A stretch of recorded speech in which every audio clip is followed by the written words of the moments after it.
আসসালামু আলাইকুম বন্ধুরা, আমি মালা আক্তার।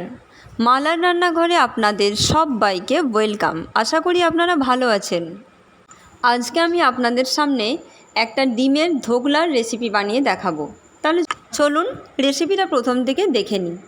প্রথমে আমি এখানে কিছুটা আলুকে সেদ্ধ করে নিয়েছি। এবার তার উপরে কিছুটা পেঁয়াজ কুচো, নুন, অল্প পরিমাণে লঙ্কার গুঁড়ো, একটু ভাজা জিরের গুঁড়ো, একটু আদা রসুনের পেস্ট আর একটু কর্নফ্লাওয়ার দিয়ে খুব ভালোভাবে মিশিয়ে নিতে হবে।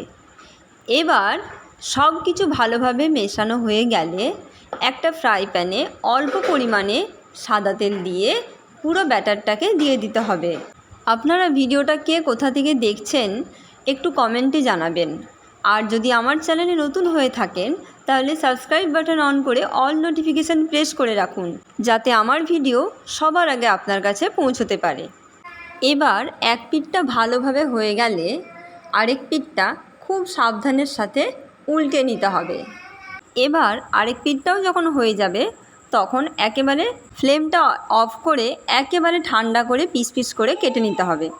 তারপর একটা কড়াতে অল্প পরিমাণে সর্ষের তেল দিয়ে কিছুটা পেঁয়াজ কুচোটা একটু লালচে মতো হয়ে এলে তখন অল্প একটু টমেটো কুচো দিতে হবে। তারপর একটু সামান্য নুন দিয়ে আদা রসুনের পেস্ট দিতে হবে। তারপর সব কিছু ভালো করে মিশিয়ে নিয়ে একটু হলুদ গুঁড়ো, একটু লঙ্কার গুঁড়ো আর একটু জিরের গুঁড়ো দিয়ে খুব ভালো করে মশলাটা কষিয়ে নিতে হবে। প্রয়োজনে একটু করে জল ব্যবহার করতেও পারেন। ভিডিওটি ভালো লেগে থাকলে প্লিজ একটি লাইক করবেন।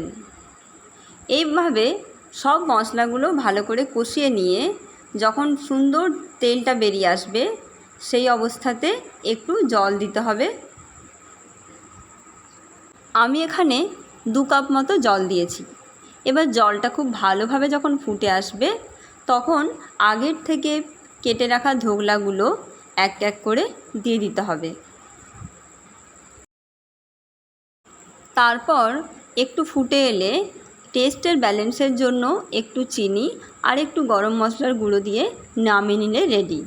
এইভাবে তাহলে একবার বানিয়ে দেখুন। আজকে তাহলে এই পর্যন্তই।